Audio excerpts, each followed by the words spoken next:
Good afternoon. Welcome to another Kerfuffle showcase here with the indomitable Ian White. Ian here today representing Crux. How the devil are you, sir?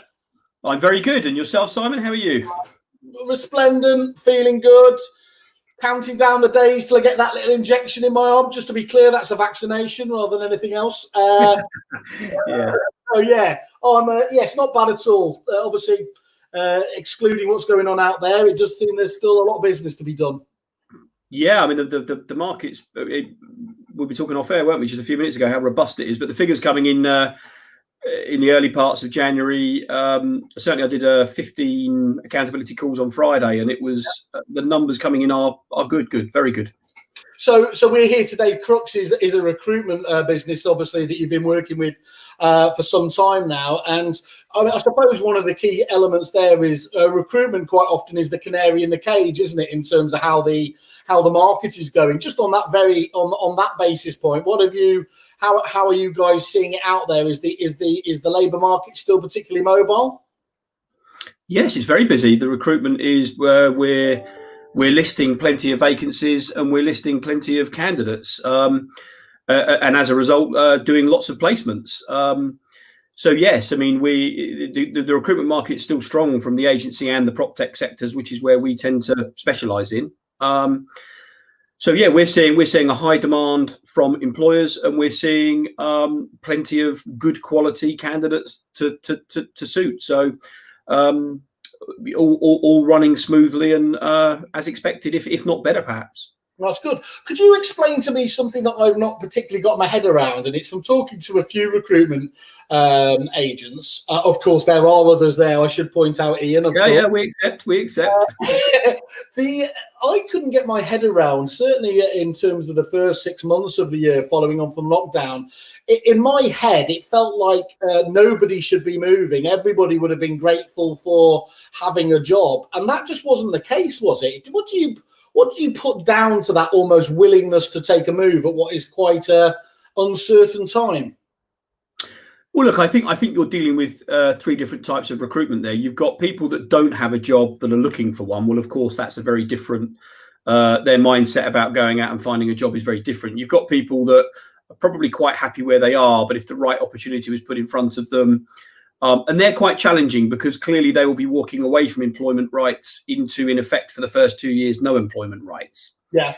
So if there is a challenge in the recruitment space at the moment that we're seeing is that you may well job offer somebody who genuinely thought they were up for moving, but when it really came to handing in notice, parents, relatives, and their own perhaps internal combustion engine decided against it on the grounds they were walking away from. If the worst came to the worst and they got made redundant, or for whatever reason they've got employment rights, and so that has and is a challenge. But of course, there are those that have made up their mind to move. They for whatever reason they're not being challenged where they are. They've not got the right progression. They don't think they're being paid enough. They've fallen out with the boss. The geography's changed. We've placed. I wouldn't want to say on air the percentages and be wrong, but a lot of the people that we've placed are where a company's rung me and said, "Look, Ian, my neg is moving to, or my lister or my manager's moving to here. Yeah. He's great. Please help him." You know, he asked me to put him in touch, but I want to give him a reference type of thing. I want you to help him find somewhere. Or we've had bosses ring up and say, "Look, reluctant, we've had to let people go because they've reimagined their business or they've restructured their business. And can you help these people find a job?" So, if you're moving, I don't know, from London to Cornwall, if you've made that lifestyle decision, you're gonna do it, aren't you? Yeah. So, but you're hinting at the moving from no employment right to from employment rights to no employment rights. That is a challenge. That is obviously a challenge. So, what's happening at the moment in terms of the whole, so essentially mobility or workplace etiquette with new employment? Are you finding people that are already planning ahead and looking more people being much more relaxed? I mean, there's a state agency, unlike the prop tech sector. Prop tech, we've always worked remotely. A lot of people work from home, so that's kind of us being wandering nomads, isn't it? But agents clearly, have a patch on the whole. But even there, is there more flexibility in terms of home working and things like that you're seeing from employers, or do they still, on the whole, want them in because agents famously have been given great dispensation to carry on working? In terms of people operating stance, they're typically working in bubbles where they've got one team in, one team out, so that if the worst comes to the worst, it's not the whole team that has to isolate. But that's more of a structure for now, to get around the existing piece.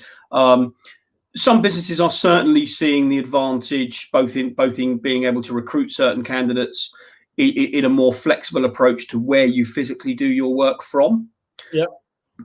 Some are more wedded to the traditional. We sit in rows of, you open the door and there's an estate agent sat on every desk, and they'll be there, and that's where they do their work, 8 till 6 or whatever the hours are. So I think that's very varied, and the age group of the age of the business owner typically will dictate their view towards that, I think. You're not suggesting that some of the more experienced members of our profession are more Luddite driven? Yes, as a rule, yeah, a little bit. I mean, clearly there are some people of senior age that have very, very forward-thinking views, and there are some people that are perhaps younger that are of the opposite. We should have talked about turning the phone off, shouldn't we? Before. Is that your Uber Eats arriving? No, it's actually an estate agent trying to get hold of me, believe it or not. But yeah, I mean, I think it's going to be interesting to see how that pans out. I mean, certainly it is easier to recruit good talent, yeah, if there isn't a requirement for them to work from the office every day of the week. It opens the pool, doesn't it? The pool of experience and people you can get after. I think that's the really exciting element there. You'll be aware we both work with Starbury, the website guys, and they've always had this approach, haven't they, where they can tap into talent wherever it is in the country, and in fact even in terms of the world. But that's really interesting. So Ian, in terms of obviously the fact that, look, there's 10 a penny recruiters out there, becomes obviously much more specialist when you're looking at the property and property trade specifically. But how do you guys differentiate yourselves on the whole from all the other recruiters that are out there? I think there are 3 areas where I believe that we differentiate, and would certainly want to keep driving further that differentiation. The first one would be the way we acquire candidates is significantly different from most, if not all, certainly in the property arena. Whereas we don't use job boards. Well, we use one job board. We have one job board that we put them on there almost because you have to. Not because we particularly want to, but we have one job board. So we don't just simply get a vacancy and then go and run to the job boards and strip off all the CVs that are interested and pass them on to the clients. Because frankly, we would rather train them how to do that. I mean, that's part of what we do in the consultancy side of what we do. So if that's the type of recruitment somebody wants, we can help them with that, but we wouldn't charge them a fee for that process, because it's not, we're not adding any value to what they could do themselves other than perhaps a little bit of time. So we use, there's 2 things I think we do that are very different. One is the technology we use with which to identify suitable candidates and nurture them to the point where they might be suitable for a vacancy. So we are typically permanently recruiting for our clients. Yeah. And then when they're ready, we go into the pool of people that are suitable. Some may be interested, some may not, but we're not sort of recruiting from the active job market to a vacancy that's just come up. We're recruiting to the active and passive job market, okay, all the time. So look, the best person is not the guy that's just been fired. The best person is the guy that the boss will fight to keep. Yeah. And we're looking through the passive market to connect our clients with the person that the other boss is going to fight to keep. How do you balance what I can accept is a really difficult dynamic, whereby you can work with agents and obviously recruitment clients over the years, and you might place obviously somebody with that business. How do you do what is a very common criticism of recruitment agents, where they are perceived to then bounce those people out as well? Because of course, that leaves a bad taste in people's mouths, doesn't it? If they perceive, oh God, I don't want to deal with XYZ recruiter, because they're only going to try and move them away just as they've got settled. The best way we've done it is that we've actually got a term in our contract that says if it happens, we'll pay you £10,000 compensation. So it's actually in our terms. Okay, hard coded to make sure that as much as possible can't happen or won't happen. Well, look, I think, as you know, Simon, we are owned by estate agents who built Crux because they weren't very happy with the sort of behaviours you've just discussed, and some of the others. So our terms and the way we operate is, in such a way that we want to not break all the rules that have already offended the estate agency world. So, but the simplest way we felt about doing that was to put it into the contract, because, if we've got a network of brokers working for us, will we occasionally have someone that goes rogue? Yeah, but okay, we'll compensate you if that happens and then get rid of them. It hasn't happened yet, but we wanted to be watertight on it, that one, our people know that it's totally unacceptable behaviour. Two, if it happens, there is a cost. One, to the business, and one, it would immediately terminate their agreement with us to operate our brand. So, we're very strict on it.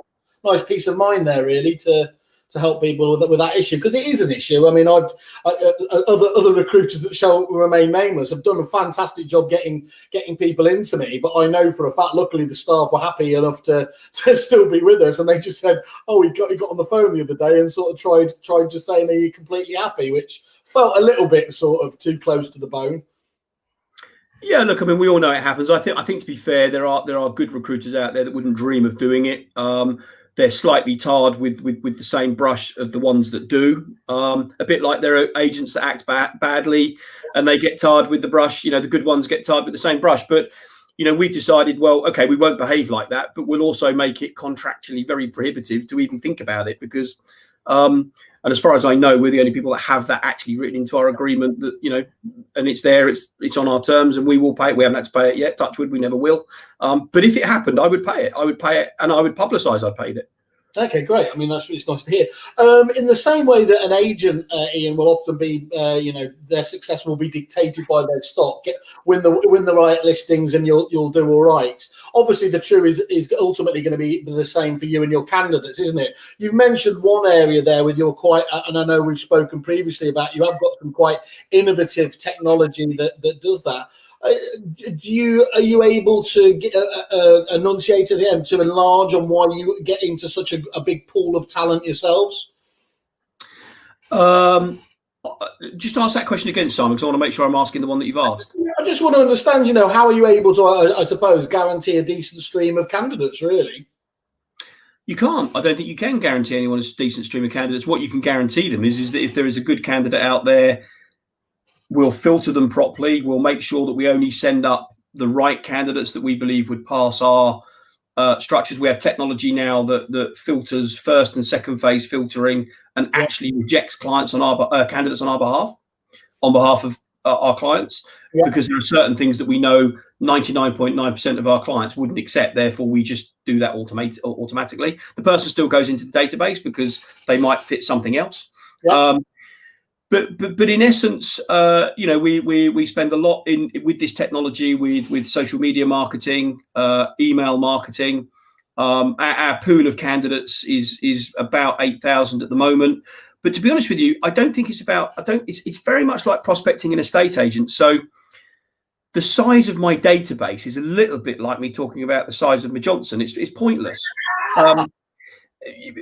Really? When you're prospecting for candidates, it's about speaking to 100 people regularly until a vacancy comes up. Yeah, it's not about speaking to 1,000 people once in a blue moon. Yeah, and having yes, we have a database of 8,000. Now, for some, that'll be quite small. There are agents that have been going a lot longer than us. But is it really? I mean, agents have got hundreds of thousands of buyers in their database, but at any given time, it's not about what's in it. It's about the ones that are looking, that could be persuaded, that could, maybe you find a vacancy that's 20 minutes nearer to home. Maybe you find a vacancy that's got a clearer route to promotion. Now, once we've established through the technology what their soft spots are, journey to work, fewer hours, no weekends, maybe they want to go out of corporate into independent. That's quite a common trend, because you typically get better quality leadership in the independent businesses, because you've got owner occupiers on the right involved at the coalface. So what we do is, we nurture those people that fit the right thing, and we nurture them directly for our clients. So the longer we work with a client, the more proficient we're going to get at having that group of people that we know would fit their culture, geography, way of doing things, the type of people they're after, whatever it might be that fits the bill. So when a vacancy comes up, we've already created that pool of people that we can go into. So we don't hit 10,000 people with a vacancy. We just don't do that. It's just not what we do. I don't think any recruiter does that, quite frankly. What we do is we hit the people that have already shown some form of behavior in their web habits, their social media habits, that would suggest they would like to be nearer to work or whatever it might be. We can do it because you've got to bear in mind that we know. I mean, and when I say we, the technology knows the journey that most people take to work. Yeah. So if a guy's taking he's traveling from A to B, and he's done it for 5 years, and a job at a higher salary comes up at C in the middle here, a little bit closer to home. Yeah. It's half reasonable to suggest that whether he was looking or not, he might take a peek. Yeah. Or she. And that's the sort of gist of our technology. It's very complicated to try and talk about it, in depth on here, but that's the sort of thing that it does.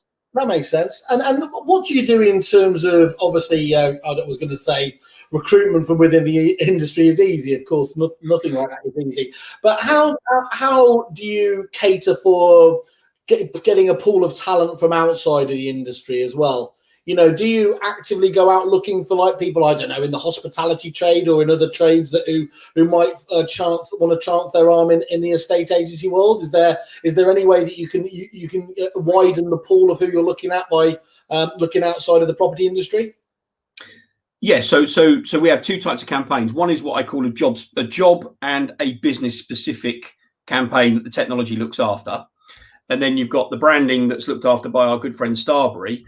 And obviously that is not agency specific. That is just simply putting us out there as a recruiter. People are making contact all the time. They're then put into the database. And of course, we are getting a lot of people from the leisure industry, the hospitality industry, hotels, travel agents. A lot of those people are looking to retrain because their industries have been sadly, very much stressed by the current situation with the pandemic. So, but of course, you've then got different types of companies. So some companies really aren't wanting to train or don't do training, and therefore their insistence upon us, one of their prerequisites to us or any other recruiter they're working with, is they must have experience. Whereas we work with quite a lot of businesses that actually their brief to us is, we don't want an estate agent, we actually want someone from outside the industry so we can teach them our way, rather than them come with their own baggage and their own ideas. You will get a lot of people on day one say, well, that's not what we did in my old job, and it's like, ooh. So bosses, a little bit like, do they stay open? Are they going to be flexible? The question you asked earlier, they fit all those colours. Some people only want experienced people because they're not perhaps good mentors themselves, or they don't want the effort or the cost of training. Others actually would prefer to take the person with the perfect attributes, all the right personality traits, and then teach them the estate agency piece. Is there a different way of approaching recruits who are of that Generation Y group? Do you have to almost have a different pitch for them? Anecdotally, I hear from people that that they're perceived as being quite flighty, that they won't stick for a period of time. But it seems to be that a lot of these people have other desires and demands outside of just a basic salary. I think in reality, the interview process stops that happening on both sides. I think a candidate of a certain type would probably more often than not reject a job offer from a boss of a certain type, and I think the reverse would happen. So they tend to attract. Of course, at the moment you've got more of a candidate. The candidate desirability to take the job might be a little bit higher right now than maybe when we're in boom times, and so there might be a bit of imbalance there. But generally speaking, I think you end up the process. If a good recruiter understands the culture of the business, they should be implicit in that in the first place. Yeah. But even if you are just simply putting people in front of people for whatever reason, a lot of the time the interview process will work out. The boss will just say, well, I just didn't feel they were right. What they mean is they were too flighty, or they weren't from the right generation, or they didn't have the right. But I do think certain bosses of certain types are really going, if they're not already, they're going to find that their retention is almost very poor, and therefore their recruitment costs will go through the roof, and they'll be recruiting a lot because they, let's be honest, the onus is not on the candidate to learn how to behave in front of the certain type of boss.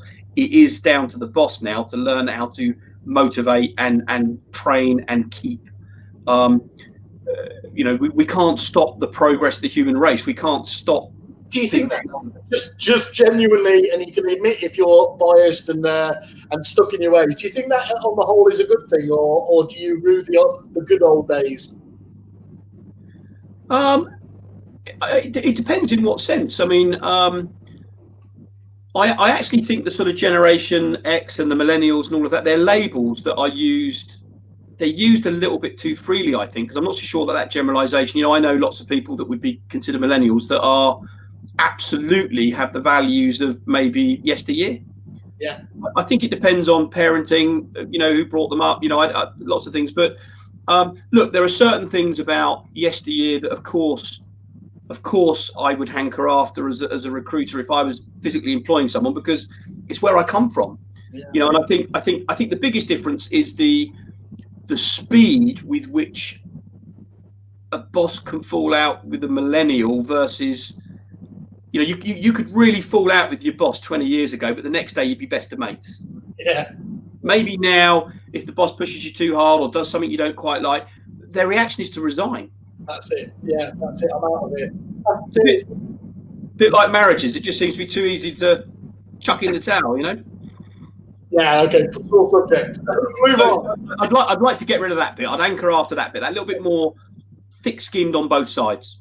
Okay, that's nice. And look, we talk back, going back to where we first met over in your Roman days, and I remember a bit of an epiphany for me was a lot of those people who got into the client services department had no real experience of estate agents per se. They were very young lads, but they had no fear of the phone, did they, at all? And literally, once you got as you said, to get rid of these lazy titles of Generation Y, these people just got on the phone from dawn till dusk, and let's be honest, put a lot of more experienced people to shame often.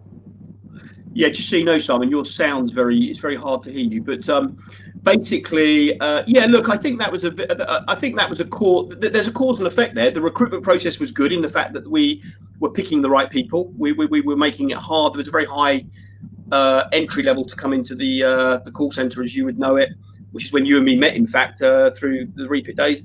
And so the recruitment was good in the fact that we recruited people with the right personalities, but then they were never ever allowed to think, or they were never ever allowed to sort of believe that perhaps not being on the phone was a good thing. It was just never, from day one they understood.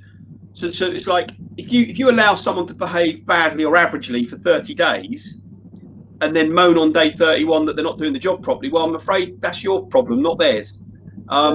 If from day one you give people a very clear message of what's expected, what results you're looking for, blah, blah, blah, how that's going to be measured and monitored, what the praise and reward system is, what that means for their career. And of course, in those days, and I think it's different now from Roman's perspective because it's become a career in its own right, the call centre there, but it was really a sort of server year there before you went into a branch. It was a nursery. So these people had to prove themselves, and the real power for them was to go and get the company car and go and get into an office where the basic went up and the commission element, the commission potential went up. So there was a desire to get out, and therefore, obviously, if you're hiring people who's right from day one, their goal is to be in an office, and they know exactly what they've got to do to be signed off to go to an office. If you hire the right people, they'll fight to knock over those requirements, in terms of their effort and energy. But yes, you'd have been in there many a time when it was like you can hardly hear yourself think because everyone was on the phone. There was never, if you went in there and they weren't on the phone, it's like, well, what's gone wrong? The phone system must have broken. It was like an estate agency Willy Wonka chocolate factory. It was beautiful to watch and see the energy and everything else in there. So yeah, it was great. Ian, let's get to I was gonna say the actual crux of the matter, which I realised I've just fallen into the branding trap you set for me. But the crux of the matter for many people, obviously, first of all, finding the right candidate, but then secondly, of course, getting the right price point. Can you talk us through the different models and again, how Crux positions itself just from that pricing point of view? Yeah, look, we want to we want the market to look at us, and the message we want to put into the marketplace is that recruiting to fill a vacancy is great. We do that. If you've got a vacancy and you want us to fill it, we'll do it. Our system doesn't make us necessarily the fastest, and we'll be honest and open about that, because we have to go into the nurture process. It takes a few days to kick in. It's not like we will just, we'll strip off the boards and do that. So we're not, but we can do that. If all you want to do is fill a vacancy, we can do that. But where we're moving with our clients now is to complete the people circle. So the first thing I think as a recruiter, for me, for the clients that are engaging with us on the full people piece, is the first thing we've got to do is try and avoid the vacancy in the first place if it's won through resignation. So we help and do some consultancy work. Of course, there's fees involved in this, where we help them fix their retention systems, making sure that they're retaining staff because they're creating the right environment. Often where it might be, let's say, for example, Simon, an older employer who hasn't really created the environment to retain today's employee, we provide that consultancy and we look at the reward and everything else. So the first thing I think a good recruiter should do, and certainly we do, is we should have avoidance of paying us. We should have avoidance of the vacancy requirement. But vacancies will come up, whether that's through expansion, people leaving, geography, change of heart, want to move on an industry. They're unavoidable, but they can be absolutely minimized if you get your retention piece. So the first thing is look at us as a retention agent as well as a recruitment agent. Okay, right. When the recruitment comes along, we've talked about where we differ in terms of the filtering and the actual finding of the candidate. We're very different in that sense that we get about, I don't know, maybe 100 CVs in through the technology now, maybe 120 CVs in a day through technology. However, honestly, 4 to 5 a day actually get pushed up to the clients, because the rest get stripped out or aren't quite right, or they get put into the system to be nurtured for something else at a later date. So we are going to save you time by filtering properly, and the candidate, we believe, the way we search for candidates means that the caliber in the first place is higher, but we are a little slower as a result. That is a fact. I can never remember what's the saying. You can either have it one of 3 ways, can't you? You can't have it cheap. You can't have it. That's the basic premise, though, isn't it? Basically, if you're going to want quality, you're willing to wait for it. Well, if you wanted to do it quickly, honestly, guys, don't pay a recruiter. Just go to the job boards. You don't need recruiters if you're going to do it quickly. But if you want, I can't believe that, Ian. You're talking yourself out of work here. What's going on? Because I think it's right. I think it's absolutely right, Simon, that if you are only going to use a recruiter that uses job boards, what's the point? Yeah. You don't need them. What you need is a recruiter that will help you with your retention, that will filter, save your time, and only put the right type of people in front of you. We then have the next piece of the journey where we can train, mentor, and develop people to perform to very high performance in the same way that you witnessed with the Romans people. We would use the same skills and processes to make sure they perform. And then the third piece, which we're just adding in now with good friends of yours, good friends of mine, I'm not going to name them yet until we announce the deal, where we will have a HR module very similar to the Peninsula piece, so that if something goes wrong, there is the full suite. Now, clients can deal with this on any one of those. They can say fix the retention and not deal with anything else. They can ask us to fill a job. They can ask us to do the training. They can ask us to look after the HR. We have all of those modularized. But where it really works is where we do a subscription model. There isn't pay every time we get you a person. There isn't a pay every time we fill. It's a fee to deal with your people piece. And that is becoming very, very popular with our clients, particularly either very small agents or the sort of slightly bigger regional ones. Agencies with 2 or 3 or 4, maybe not, but the either end of that spectrum, that's become very popular with them. So we're pushing on that angle. So any one of those 4 things. Now, none of the other recruiters offer anything really other than recruit. Yeah. They do the recruitment, and some of them do it well, some of them do it badly, as we've discussed. Some of them do it honestly, some of them do it dishonestly. I'd be happy to name the ones that do it right, because we all know who they are. But that's the piece that differentiates us. And then there's the charging model, because you can either pay for each piece of the module as we deliver it, or you can pay a subscription fee, which means you get it all, regardless of what happens. Are you at all bothered by which option, or you manage to balance it so that actually, whether anyone goes on just an ad hoc basis or a subscription model, it works out? Or ultimately, are you trying to, like many businesses, get that revenue stream into the business? Look, a little bit of both, of course. Having regular revenue, with estate agencies, good. It's a nice thing to have. It gives security, particularly in times like now. That's a nice have. But make no mistake, the people that are paying us the regular revenue that have moved onto that platform are paying us an awful lot less than they did the year before. Is that right? I mean, that they are, but it's and of course it's rightly so, because they're getting in bed with us for a categoric contract. Yeah. And it's a contract. Now, whether that contract is for recruitment, whether the contract is for the retention piece, the recruitment piece, the training piece, the HR piece, or all of those, is down to the client's choice. We will guide. The very big agencies don't need the HR piece because they typically have that resource in-house. We wouldn't try and sell them. That's a waste of time. Some of the big corporates we work with, they have the training in place. I would tell them that their training is pretty average, because it is, sadly. But they have it in place. There's no point in me trying to get them to double up on the spend. But the individual agent, they really like the fact that their negotiator is not just going to be recruited, but they're going to be empowered then to be delivered through a system that turns them into rock stars.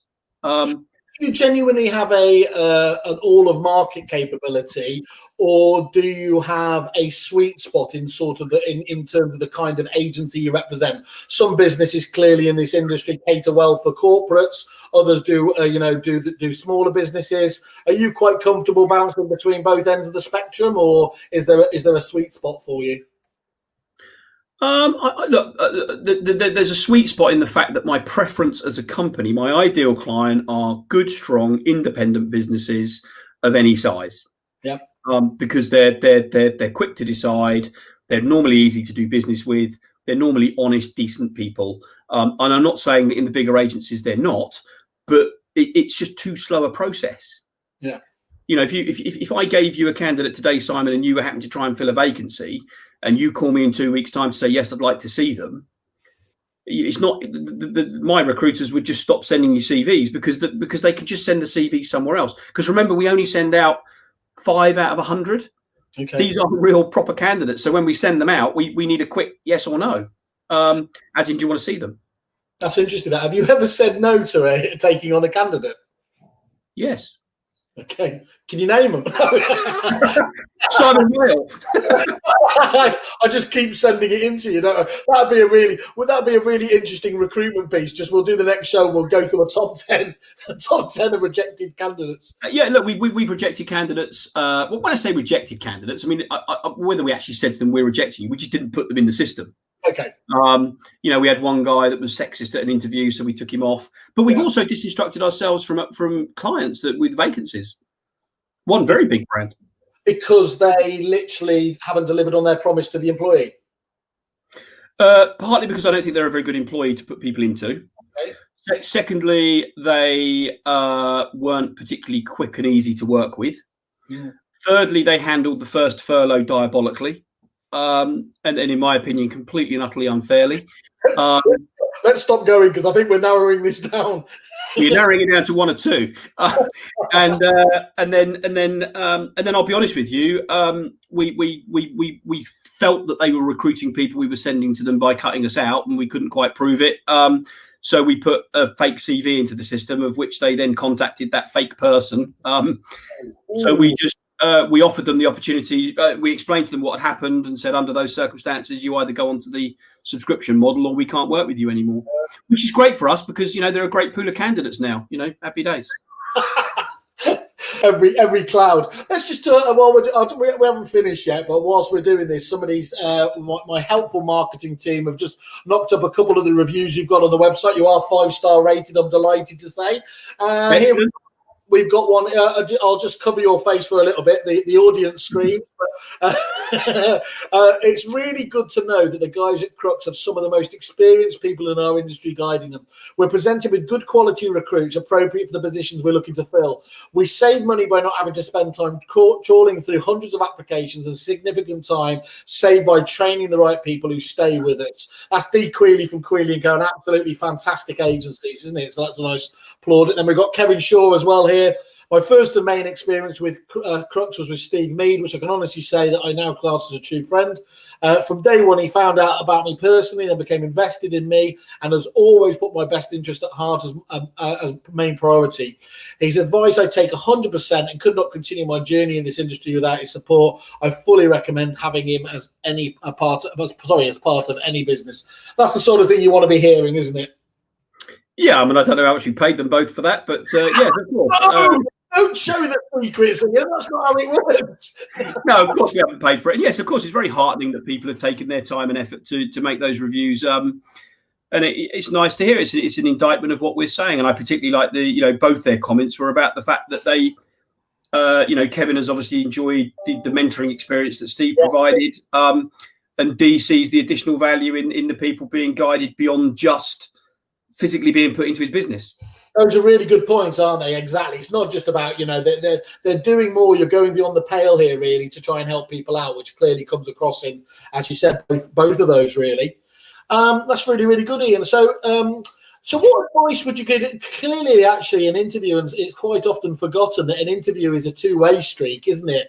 And as much as possible, obviously, you just spoke about there, sometimes the businesses don't put themselves in the best light. Is there any simple advice or tips you can give to agents themselves about making themselves, as attractive as possible to potential candidates? Yeah, look, I think be honest about the job you're offering. Yeah. I think there is a lot of mis-selling.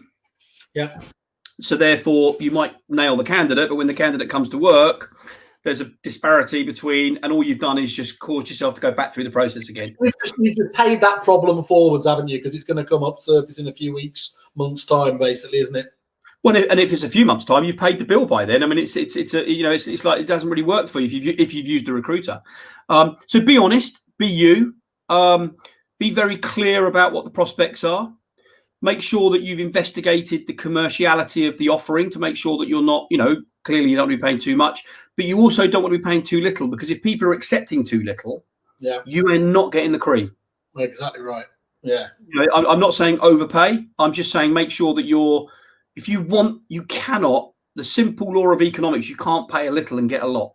No. It doesn't work. Do you give advice just on that point? How far does the consultative process go in terms of, can an agent talk to you about what they think they should be paying, how that should be structured in terms of a basic, in terms of commission, or do you not get that involved?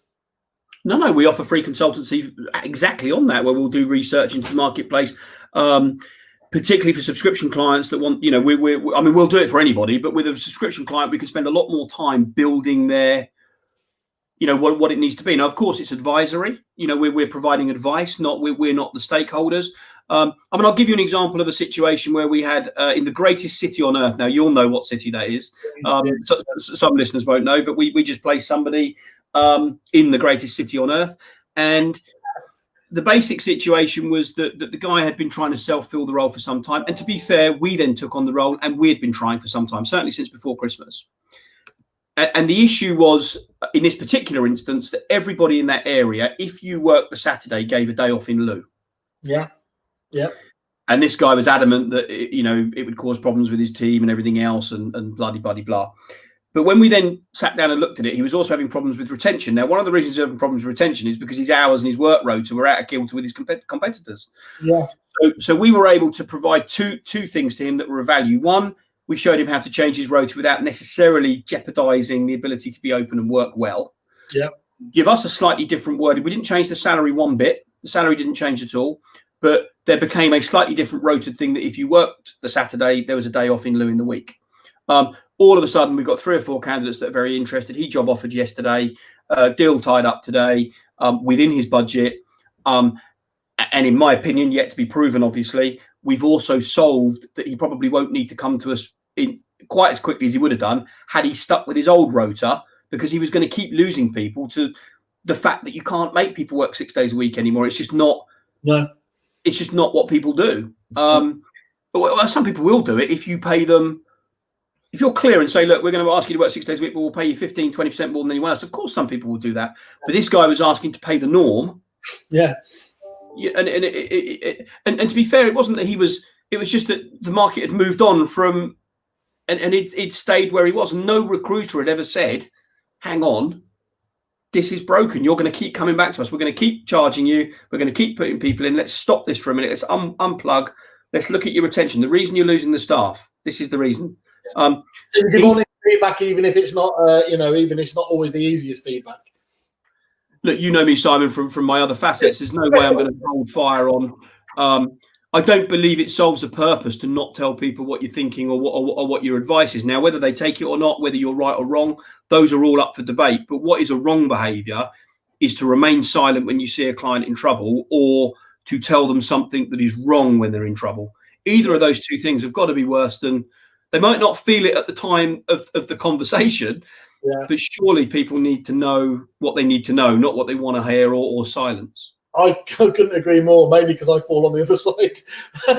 And we got a really good question here, actually a couple of questions which I'll divide up for you from James White. Thanks, James, for jumping in with this. So I'll ask the first. It's, do you think the quality of the work environment, office setting, if relevant, makes a difference to the candidates? I think it makes a difference to the candidate, potentially the way where they're interviewed.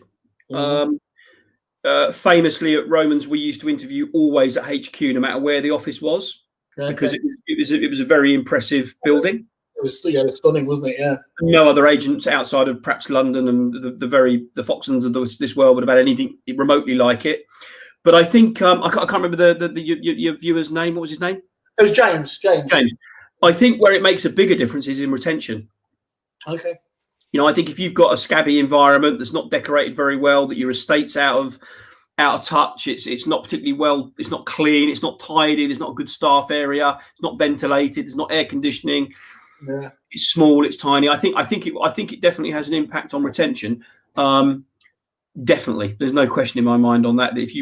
It's funny you say that. One of our colleagues, who shall remain nameless, in the prop tech trade, he was forever banging on that the staff were absolutely up in arms every summer because the office just literally, South Face and whatever else was absolutely sweltering.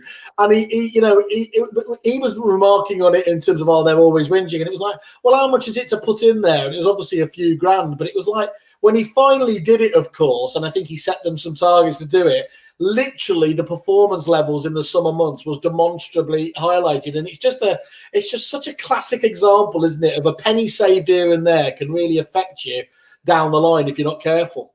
Well, and also, I mean, look, I know we're talking about recruitment here, but what about the customers looking in? I mean, come on. I mean, if your environment is, I personally think estate agents need to reimagine their office layouts anyway, but whether it's traditional or non-traditional, if it's a restaurant, and Dale Norton always used to say this to us, if your restaurant looks 5-star and full of, people will come in and eat at your restaurant, but if it looks crap and horrible, and like you're going to get sort of salmonella or something, people aren't going to come in. Dale was a proponent then of if it's a busy restaurant, people sat in the window, that's a place for him, basically. Busy, clean, tidy, professional. Yeah, of course. I was earning, I'm not going to say how much I was earning, but I would have been earning a lot of money and would have been sweeping and de-weeding the path outside the front of Roman's offices, because it was bred into us, because that was the pride of being a Roman. He was talking. When was he talking? He was talking to Peter Knight and one of those dudes there, and they were asking him what he'd be doing during the lockdown, and he said, "I'll be having a good sneak around the offices right now, as you just highlighted there, having a look at how everything's been, whether it's all clean, tidy, everything else." I just love the idea of him, doing that, even the position he is. So anyway, it was quite amusing. Every Sunday, particularly once he got his motorbike, and we knew he'd been round as well, because there was either a note through the door or your little red beeper was flashing to say there's a message, and it was like, it's Dale. Oh, fuck. What's he found? Now, sometimes it was actually say, look, guys, I've noticed your office. It was A1, well done, thank you very much. But more often than not, you'd get the call if it was something else, like who's done the weeding? Where's their fag butts? Why is there chewing gum? It's that attention to detail, isn't it? It's fantastic. And then James had a second part, which I think, again, is really interesting. Will people still want 100% of expected salary if they are able to or want to work from home? Will people still want 100%? I don't know the answer to that, James. What I do know is that we are able, people are, well, I do know the answer to it because people are accepting slightly lower salaries if work from home is involved. So, and I do know people that have reimagined, Simon, based on our very right back at the start of this, where they are now going to have, maybe 2 days work from home, 2 days work in the office, that type of scenario, where they've offered that out to their staff. Yeah. But with a slightly reduced rate of salary, the take up has been quite high. So, of course, there are different types of people, James. Some people it will just be about the salary. For me, I've got to be honest with you, working from home is hell on earth. I wouldn't take less for it. I'd want more to do that. Because I need and want the interaction of other people. So it depends how you're built.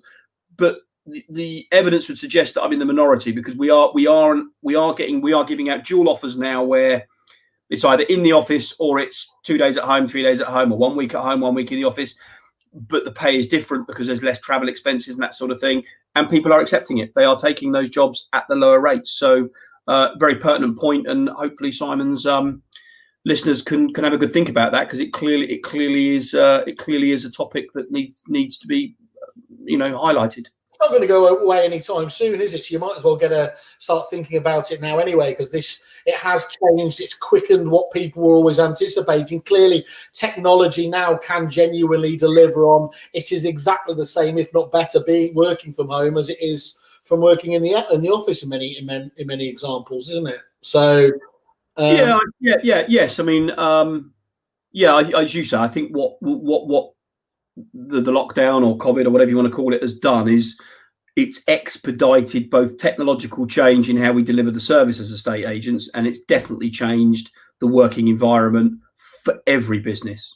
The ability, I mean, we're about, as you know, Simon, because we're talking to you about a project, we're about to take on a 40-desk call center. Yeah. If you knew how much I could get it for, yeah, and how long the free period was, yeah, it's eye-wateringly cheap. Yeah, that's brilliant, isn't it? Opportunities are out there, aren't they? Okay, and I suppose here we are. James has actually just come back as well. Just one more. He's obviously getting his pound out your ear here. Company cars, are they still relevant versus the allowance? Vehicle allowance, I think that is.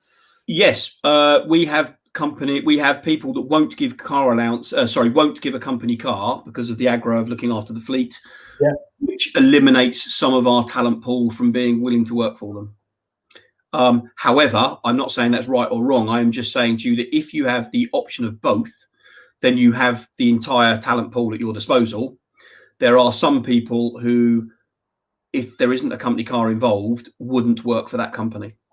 Yeah. Okay, hopefully that helps there, James. So my key takeaways from this, Ian, then, in terms of there, we've got Crux. Look, you spend a lot of time, energy, and indeed backed up by technology, really understanding the candidate's needs. But obviously, as well, you're working with businesses all the time to understand exactly what they're after as well. So it's a proper dual approach, isn't it, to make sure both sides of the party are dealt with and their expectations are met. I'd like to sort of label us as a people business that's got recruitment as one of its obvious customer-facing elements. People come to us because they want to fill a vacancy, but we can deal with any one of those people businesses, which is retention, recruitment, training and development, and then HR if there's an issue. You don't have to do all four of them. You can mix and match. You can do any one of the four. You can do the beginning and the end. You can do the two in the middle. You can do all four. But we're unique in that. And then we have a charging model, which is very fair, very reasonable. You can pay by the month, whether it's subscription or not. Even if it's on the recruitment only, you don't have to give us a lump sum. You can pay us monthly for the person we pay. And the main part I see of that, well, sorry, there's a number of benefits, but then one of the main benefits is it just takes the risk out of hiring, doesn't it? Well, if the person leaves, you stop paying. I mean, our contract says if the person leaves, you stop paying. So let's just say you pay a recruiter, average fee might be £3,000. And after the rebate period, which is typically 3 months, that person leaves, you've still spent the £3,000. Yeah. With us, you would have only spent a quarter of it. You'd only spent, because you pay over 9 or 12 months, you'd have only spent between a third and a quarter of that 2,000. So it lowers the risk. But it also to a degree stops. It's also another part of us. It stops us fishing back in your pond, because why would we take someone out if we're already getting paid on them? It just doesn't. It's a bad behaviour from a recruiter to do that. It reinforces the best behaviour, doesn't it? Best practice, essentially. Yeah, I think so. Best behaviour, yeah, for sure. So recruitment, as we know, is obviously a massive investment in your business. By hiring that right team, you can obviously increase retention and therefore performance. So that obviously that's the reason why you're going out there getting these people anyway. And then third, as you've been talking about there, Crux is different. There is these different elements to the kit bag of Crux essentially there. Your service obviously has these AI search capabilities that you were kind of alluding to earlier. And obviously you've got a massive and ever building list of candidates and contacts. Matching obviously them up perfectly to the jobs that they're looking for there. So I have to say at this stage, look, I am slightly biased. We've used you previously, and everything you've said today, in terms of the experience, being absolutely straight up and honest is certainly borne out by my experience. But then again, you'd be a bit of a fuckwit to try and pull one over on me for a second time anyway. Yeah, I did it once, many years ago. Yeah, it's not like we go on about it all the time, is it? So, Ian, you've been really kind as well. So, you've got a deal on the table for Kerfuffle members, haven't you, as well? Just on that piece. So, do you want to talk about it? I think it's that 50% one you were talking about before, wasn't it? Yeah, absolutely. So, guys, if you want to get involved with us, your first placement that we do for you, we will charge you 50%. We need you to prove that you're a Kerfuffle member. If you're not a Kerfuffle member, then go and sign up to be one. We don't mind whether you've only just done it or whether you've been a member for years. Please do it either way. Free of charge, everyone. Yeah. Free of charge to join Kerfuffle. And as long as we've got categoric proof of that, then we will do your first placement. As long as we're not already contracted to us, we've not already done dozens with you guys. These are new clients. We'll do that at 50% on the recruitment side. We'd love to work with you all. Excellent. Well, Ian, that genuinely is a fantastic offer. I thank you once again for thinking about. You're obviously there's a bit of karma here coming back to pay me back over the years, but I know the quality that I know obviously the supplier side about as well as anyone, probably apart from your good self. And I know that the companies you deal with, they genuinely, I can think of 2 or 3 that you have virtually helped build certainly their sales teams, a lot of their account managers and everything else. So. Look, recruitment is always a gamble, but as much as possible, I see you guys doing a really good job of minimising that risk as much as is humanly possible, which is the name of the game, isn't it? That's what the expertise why people come to you. Absolutely, yeah. Minimise the risks. Cool. I've got an actual referral for you, which I will forward on to you afterwards, Ian, from Malcolm. Thank you. So there you are. And we will catch up another time. Please, anyone, reach out to Crux directly. Ian, you can find him anywhere on social media. He's an even bigger social media whore than myself. That's not true. Isn't. Or, of course, find them on their wonderful landing page on Kerfuffle, the big pink site itself. Have a look at Crux, speak to Ian. Ian, thank you once more again for joining us here today, and thanks for answering all your questions. Just quickly for your guys, if they are trying to look us up, it's Crux Careers. Just remember there's a second word. Crux Careers. What, are you saying there's something like, is there some dodgy site out there as well? I don't know, but if they put in Crux, they might not find us. But it's cruxcareers.co.uk. I won't tell you where my mind was going with that. But anyway, Ian, thank you very much once more. Cheerio, matey. Bye-bye. Thank you. Cheers.